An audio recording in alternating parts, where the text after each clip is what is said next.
Pro kontra film dokumenter berjudul Dirty Vote ikut ditanggapi Wakil Presiden Ma'ruf Amin. Wapres menyebut film dokumenter ini bagian dinamika politik tanah air. Ma'ruf menegaskan film itu merupakan aspirasi dari berbagai pihak serta akan ditindaklanjuti oleh pemerintah. Mantan Ketua MUI ini menambahkan film garapan Dandi Laksono ini menggambarkan keinginan rakyat agar pemilu berjalan jujur dan adil.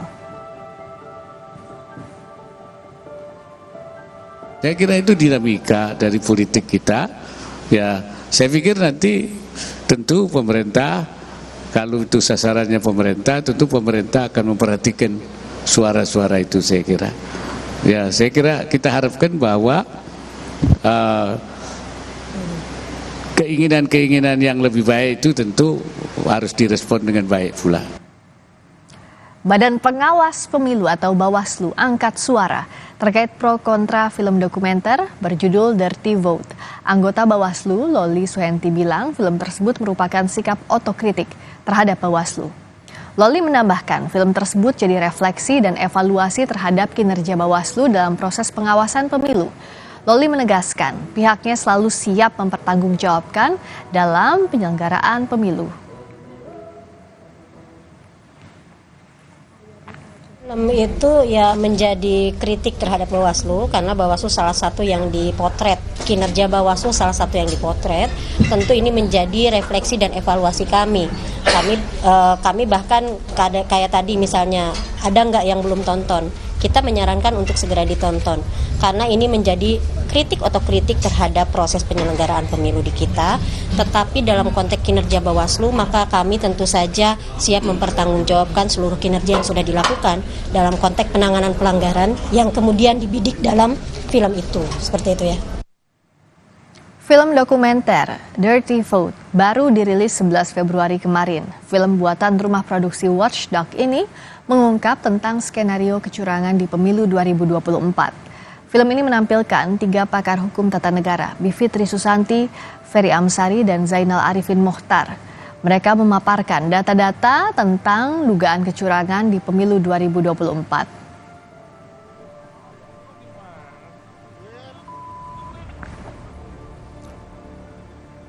Di sisi lain, film Dirty Vote ditanggapi Menko Perekonomian Erlangga Hartarto yang juga Ketua Dewan Pengarah TKN Prabowo Gibran. Berbeda dengan Wapres, Erlangga justru menuding film Dirty Vote sebagai kampanye hitam atau black campaign. Erlangga menyebut karena Dirty Vote merupakan kampanye hitam, jadi tidak perlu dikomentari. Menurut Erlangga, pemilu sudah berjalan aman dan tertib sehingga tak perlu diganggu dengan kampanye hitam. Film dokumenter, Pak. Oh, itu kan namanya black movie, black campaign. Ya, kalau itu kan nggak perlu dikomentarin. Ya. Dari TKN menilai ini adalah black campaign gitu ya, Pak? Ya, artinya kan namanya juga black movie. Apalagi dikeluarin pas minggu tenang akhir-akhir ini. Akan ada Saya rasa sih pemilu kan sudah berjalan dengan aman, tertib. Sebelumnya, Wakil Presiden ke-10 dan 12 Republik Indonesia Yusuf Kala bilang film garapan Dandi Laksono itu masih ringan dibanding kenyataan yang ada di masa itu. JK menambahkan film tersebut baru memuat 25% dari peristiwa yang terjadi selama masa pemilu. Film itu betul luar biasa, tapi semuanya kebenaran kan, karena lengkap dengan foto, lengkap dengan kesaksian. Tapi bagi saya kira ini film itu tidak masih ringan dibanding kenyataan yang ada di masa itu. Masih tidak semuanya, mungkin baru 25%. Karena tidak mencakup apa yang kejadian di daerah-daerah, apa yang kejadian di kampung-kampung, apa yang kejadian bagaimana bansos diterima orang, bagaimana datang petugas-petugas mempengaruhi orang, bagaimana. Jadi masih banyak lagi sebenarnya. Dirilis di masa tenang, film Dirty Vote yang menggambarkan kecurangan pemilu menjadi polemik. Bagaimana film ini memengaruhi pemilih di media sosial? Kami bahas bersama Ismail Fahmi, founder Drone Emprit. Bergabung juga pakar politik Universitas Hasanuddin Hasrullah. Selamat malam, Mas Ismail, Pak Hasrullah. Selamat malam, Mbak Friska. Selamat malam. Saya ke Mas Ismail dulu. Kalau kita lihat sekarang nih pencarian secara manual hilang di YouTube kalau kita masukkan keyword dirty vote. Apa yang bisa jadi penyebab kalau ini terjadi? Biasanya itu istilahnya nih shadow ban ya. Ada beberapa alasan, misalnya banyak akun yang mereport ya, yang melaporkan. Jadi video tidak sampai di take down, tapi dicari nggak ketemu gitu. Dengan judul itu, kita harus tahu channelnya. Nah, dari channel baru kemudian diklik. Nah, tapi itu bisa diakali juga, misalnya kalau kita bisa ngeset tuh pencariannya berdasarkan jumlah view tertinggi misalnya. Nah, nanti dia akan tampil di situ. Jadi biasanya algoritma pencarian itu menampilkan berdasarkan relevansi. Nah, kalau berdasarkan relevansi, itu jadi tidak ketemu karena dapat shadow ban, dianggap tidak relevan karena banyak melaporkan, sehingga dalam pencarian tidak muncul begitu. Biasanya kan shadow ban ini terjadi kalau ada pro kontra yang masif. Sebenarnya gaung film ini di media sosial, khususnya di X, menurut analisis Anda seperti apa? Ini kan diuploadnya di YouTube ya, tapi gaungnya di masing-masing platform media sosial kalau dipantau drone emprit seperti apa? Jadi betul, ini saya lihat traffic percakapannya itu luar biasa ya. Dari tanggal berapa itu? Tanggal 10 itu pertama kali diumumkan, ya, tanggal 11 munculan, kemudian tanggal 12 itu kemarin ya, percakapan itu selalu naik ya. Dan bukan hanya di Twitter, sebetulnya juga di media sosial yang lain juga tinggi ya, terutama TikTok. Cuma memang narasinya yang berbeda. Kalau kita lihat di Twitter, itu yang tampaknya itu hanya ada satu klaster saja ya, satu klaster besar. Di situ dari akademisi ada mereka yang netral, kemudian terutama ya dari pendukung 01 dan 03, meskipun mereka juga di dalam film itu membentuk satu klaster yang mendukung ya, film tadi, sehingga sentimennya positif terhadap film tadi. Tapi juga banyak percakapannya yang sifatnya negatif terhadap orang-orang, nama-nama atau institusi yang dibahas di dalam film tadi. Sehingga ini yang menarik ya, sentimen positif dan negatif sama besar ya. Tetapi sebetulnya dua-duanya itu mendukung film ini. Sementara di X ya, yang kontra itu sangat kecil, dan kalau dilihat itu dari akun pendukung 02 di sana ya. Tapi beda nih kalau kita lihat di TikTok. Di TikTok itu video yang paling besar view-nya itu dari pendukung 02. Jadi semacam klarifikasi ya. Itu bisa ditonton sampai 3 juta lebih gitu. Sementara yang lain yang mungkin sifatnya kritis atau mendukung ditontonnya tidak terlalu banyak. Dan ini memang itu karakteristik dari Twitter yang penggunanya kurang dari 20 juta ya, dibandingkan dengan TikTok yang sampai 106 juta itu cukup berbeda di sini. Mas Ismail pasti memantau juga, ini bukan kali pertama terjadi. 2019 juga sama, Mas Dandi yang bikin film Sexy Killers. Apa bedanya pasca kemunculan dua film ini di dua termin yang berbeda di dua pilpres? Kalau dilihat saat itu juga cukup ramai ya. Sexy Killers juga mengangkat tokoh-tokoh yang bisa dikatakan ada terlibat di dalam pilpres sana. Kemudian juga yang sekarang, saya nggak tahu strateginya kenapa kok pas sama seperti ini. Tapi intinya ini memang menimbulkan satu respon yang cukup viral pada hari H, dan karena hari tenang jadinya kan tidak mudah ya untuk membuat klarifikasi atau apa, jadi harus menahan diri juga gitu.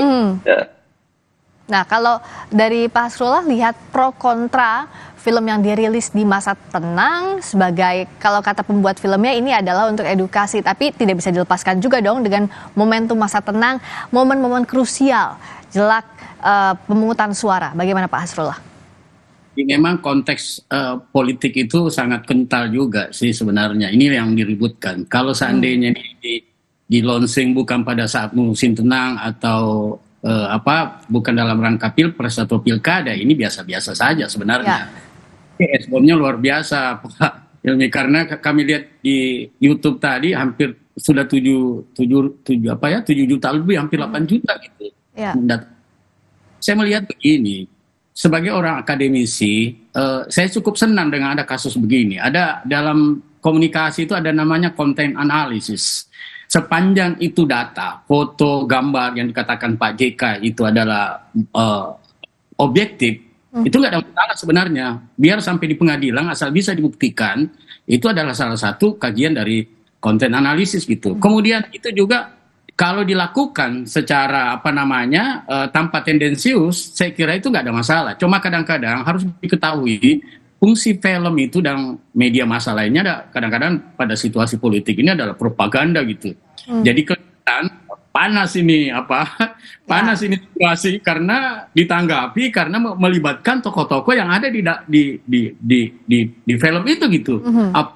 Secara vulgar, Mas Ilmiah, secara vulgar itu ditampilkan dengan data-data pelanggaran, keterlibatan, kemudian bagaimana spionasi yang dilakukan oleh penguasa, kemudian begitu juga Bawaslu dan KPU, itu kelihatan semua di situ. Bahkan pada akhirnya itu kita lihat bahwa sebenarnya ini bukan negatif campaign, bukan kampanye black campaign, tapi adalah negatif campaign. Ini adalah salah satu sasaran tembak yang dilakukan terhadap, memang ada sasaran yang dicapai di situ. Kita harus objektif, karena kalau mau dilakukan secara analisis ini butuh penilaian secara sistematis juga, dan harus dilihat mana posisi netral, mana posisi memihak, mana tidak. Itu bisa lihat ini dananya kemana, itu bisa diukur sebenarnya. Dan saya anggap tadi waktu ujian kita di salah satu kelas mahasiswa tentang konten analisis, saya bilang ini jawabannya sepanjang orang memahami. Jadi kenapa bisa panas begini? Karena situasi memang kondisi yang sangat krusial gitu. Apalagi di debat itu kelihatan sekali bahwa ada seseorang yang menjadi sasaran tembak di situ gitu. Nah, kalau yang menarik juga dari sisi politisi, banyak yang tidak terima menyebut film ini fitnah. Apakah memang kalau amatannya Bapak ini berpengaruh sekali sampai reaksinya harus seperti itu? Apakah memang karena momennya? Apakah ini bisa juga berpengaruh besar terhadap elektoral, Pak Hasrullah? Sangat berpengaruh, karena kalau kita lihat ada namanya karakter assassination, itu pembunuhan karakter orang-orangnya gitu. Akan disebutkan, ditampilkan dengan foto, kemudian dengan film, dengan perilaku, sikap seperti itu. Bagaimana sebelum dia berbicara, seorang tokoh mengatakan A, kemudian mengatakan B, itu kan kelihatan. Kalau diadu, yang mana nih yang bullshit gitu, mana yang benar. Nah itulah dalam studi-studi seperti ini, orang sudah tahu, jadi media massa itu selalu menjadi alat propaganda. Tapi terlepas ada propaganda yang dikatakan Pak JK maupun Maruf Amin, sebenarnya kita tidak perlu panik, karena masing-masing orang yang mungkin akan dipengaruhi di sini adalah orang yang selama ini kelompok putih, yang belum punya pendirian. Nah ini bisa pengaruh dengan seperti sugesti seperti ini gitu. Bisa saya bayangkan, kalau opini bergulir terus ini, itu tidak hanya diberitakan di Kompas TV, sampai ke beberapa di Malaysia, kemudian di Perancis juga. Saya lihat searching internet ini, bahkan kemarin sempat saya wawancara dengan Asrawani bicara tentang ini juga. Apakah memang ini suatu gejala yang terjadi di negara berkembang kalau terjadi struggle of power gitu. Jadi seperti itu. Jadi dari segi konten itu bisa secara jernih mana yang memihak dan apakah tiga aktor tersebut yang menyampaikan, apakah dia bisa bebas nilai? Nah ini juga, apakah sutradaranya tidak terpengaruh oleh sentimen? Dia tetap harus, karena salah satu ciri dari konten itu harus objektif. Nah, baru bisa kita tahu bahwa ini terlepas. Ada beberapa teman yang saya tahu di situ bahwa memang akademisi, tapi peran daripada konten itu kita harus tegak lurus dengan objektivitas, kemudian apa yang kita ungkapkan itu pesan terukur, kemudian manifest, tidak mengada-ngada. Dan kalau itu disampaikan, saya pikir ini adalah salah satu propaganda politik yang dilakukan oleh teman-teman kita, bahwa ada loh penyimpangan yang terjadi. Dan memang seperti itu. Saya sependapat dengan Pak Wapres tadi ya, bahwa ya kita lihat saja, tergantung ketahanan komunikasi kita menghadapi kritik. Nah inilah kritik yang paling tajam yang dialamatkan kepada orang-orang yang ada kalau dibilang itu kan ada dikatakan, kalau mau kampanye harus cuti dulu dong. Nah ini teksnya benar tidak? Nah saya ke Mas Ismail, dari yang tadi dijelaskan Pak Hasrullah menarik. Kalau misalnya di media sosial, itu kalau Mas Ismail tadi bilang banyaknya yang sentimennya positif, yang pro maupun yang kontra. Artinya apakah mereka tidak menganggap ini sebagai fitnah dan menganggap ini semata-mata keresahan kritik sosial dari masyarakat, Mas Ismail? Kalau dilihat di media sosial X ya, Twitter, meskipun itu fakta-fakta sebetulnya sudah banyak di lapangan ada ya. Ketika disandingkan, disejajarkan, kemudian dibuat satu narasi cerita, ternyata banyak yang terkejut juga, Mbak. Jadi ada emosi surprise ya, terkejut, kemudian takut, khawatir juga, dan emosi marah. Itu sangat besar juga, emosi marah gitu. Marah melihat situasi itu. Selama ini mereka menerima berita itu sepotong-sepotong, tidak melihat gambaran besar. Film ini membuat itu jadi suatu cerita, gambaran besar, sehingga membentuk satu kesatuan. Dan baru kemudian terkejut, gitu banyak sekali yang terkejut di sini. Nah itu kalau di Twitter, kemudian akhirnya menganggap bahwa ini sebagai pembelajaran, betul, sebagai satu membuka mata mereka. Nah, tapi lain itu kalau di TikTok itu seperti yang tadi, di TikTok lebih banyak konten dan juga pendukung dari 02 ya, itu dianggap ini sebagai fitnah, dianggap sebagai ujian ya, sebagai makin membuat mereka. Jadi malah banyak sekali pendukung yang tidak berubah ya, all in, tetap all in semacam itu. Jadi ini memang cara pandangnya berbeda. Ini semua akhirnya kembali kepada tim sukses, tim konten juga dari masing-masing bagaimana menyikapi ini, menarasikannya. Hal yang positif jadi negatif, negatif bisa jadi positif gitu. Ya, kalau pemilih yang memang sudah loyal terhadap calon presiden dan cawapresnya, Pak Hasrullah, bisakah dikatakan bahwa ini tidak terlalu berpengaruh, tapi film ini bisa menggoyang bagi mereka yang belum menentukan pilihan, undecided voters, Pak Hasrullah? Jadi begitu, jadi biasanya kalau pendukung itu sudah fanatik. Apapun, gambar apapun, hinaan apapun juga tetap, bahkan dia di antara kelompok itu makin bersatu. Tapi bagi swing voter dan orang yang belum menentukan pilihan, apalagi tolong saya dikoreksi Mas Hadim, bahwa kelompok generasi Z itu kan sekitar 23% ya dari 24. Kemudian kelompok milenial itu 33. Berarti ada 55 orang yang melek tentang sosial media. Kalau ini bisa dia gunakan sebagai bahan pembelajaran, ya, sebagai inspirasi, bisa saja dia berubah. Karena saya menganggap generasi Gen Z ini kan hampir 23% ya. Itu ya, cukup banyak. Apalagi kalau generasi milenial 55%. Nah, saya kira ini, makanya saya bilang, di samping ini adalah cara-cara persuasi yang paling keras, yaitu propaganda, ini adalah salah satu cara menyampaikan. Yang penting apa yang disampaikan dari data, dari foto, dari gerak, dari ucapan, dari teks, sepanjang itu objektif, orang akan memilih teks itu, karena di pikiran kita ini ada namanya, di konten itu ada namanya kekuatan inferensi, memberi kesimpulan seseorang terhadap, oh memang si A nomor 1 begini, nomor 2 orangnya begini, nomor 3 sudah ada inferensi. Dan kekuatan konten itu ada di inferensi itu. Jadi kalau berubah, saya kira bisa berubah, karena bisa saya bayangkan waktu Hitler saja, waktu Perang Dunia Kedua di Eropa, dia menggunakan propaganda dan agitasi untuk melawan Rusia dan Amerika pada saat itu. Nah, kalau kita lihat seperti ini, bisa saja, apalagi orang yang memang lagi tidak mempunyai pendapat gitu. Jadi jadi ini semua tergantung kemampuan kita mencari informasi, dan masing-masing. Jadi satu yang harus saya sampaikan, orang yang sudah kekeh, yang kuat dia punya pilihan, itu tidak akan berubah. Film apapun diputar ini nggak berubah. Udah tahu mau pilih siapa gitu ya Pak Hasrullah ya, kalau yang sudah kuat memang ya, fanatik terhadap salah satu atau sendiri pemilih kuat. Makin kuat menghadapi lawan kita dari luar gitu. Oke. Nah, kalau Mas Ismail, gimana sih membedakannya mana voice, mana noise di media sosial? Karena kan banyak responsnya. Kalau zaman pemilu gini kan dari dulu kita selalu sering banget tahu yang namanya hoax atau buzzer lah begitu. Nah, bagaimana membedakan ini Mas Ismail dengan merespons film Dirty Vote? Pertama sumber ya. Sumber itu sangat penting ketika kita melihat informasi. Sumber ini kalau di media sosial itu siapa yang berbicara. Gitu. Ketika yang berbicara itu akademisi, profesor, kemudian kita cek background-nya, ternyata cukup netral, cukup objektif. Jadi di situ bisa menjadi sinyal bagi pembelajaran. Tapi kalau yang berbicara ini adalah buzzers, saya lihat tuh banyak sekali yang awalnya itu dia seperti ilmuwan, objektif banget gitu. Tapi begitu dia sudah menyatakan saya mendukung salah satu, ya itu sudah kadang jungkir balik itu logikanya. Apapun pokoknya harus menang. Nah kalau seperti itu kan sudah noise jadi voice jadi noise, sudah gak jelas. Jadi kita harus sangat kritis. Nah, betul. Tadi disampaikan bahwa ini akan memperkuat saja ketika ada film seperti ini, ada serangan atau mereka katakan fitnah atau black campaign, itu bukannya membuat mereka jadi ragu-ragu, malah dibuat menjadi narasi untuk memperkuat. Kita lagi diserang nih, dan seterusnya. Sehingga malah betul dengan kebersamaan mereka jadi lebih kuat.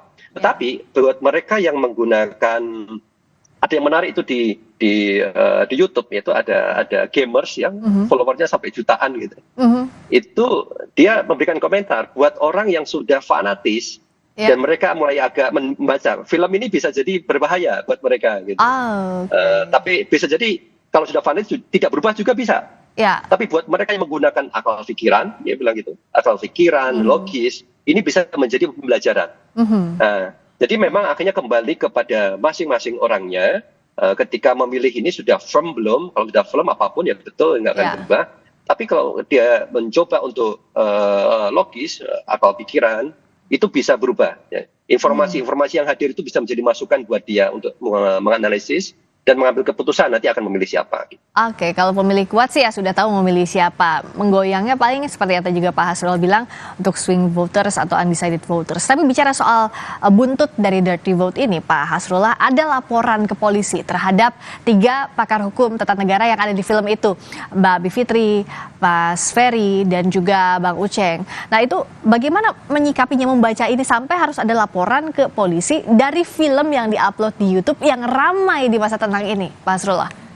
Saya kira itu hak seseorang ya, atau kelompok atau partai mengajukan seperti itu. Karena saya terus terang aja, ini kan karakter assassination, pembunuhan terhadap tokoh-tokoh itu. Walaupun berkali dikatakan bahwa itu reinforce terhadap pendukung atau pemimpin, itu bisa jelek di mata kita gitu. Nah, harus ditempuh dengan secara hukum. Nanti orang kita punya tokoh-tokoh yang yang membuat film ini bisa mempertanggungjawabkan. Yang susah nanti kalau di luar konteks teks yang disampaikan, salah tafsir. Yang susah nanti yang dari situ hakim bisa mengetahui, ahli komunikasi, ahli bahasa, ahli linguistik diminta untuk memberi penjelasan. Apakah makna dari seperti itu sama?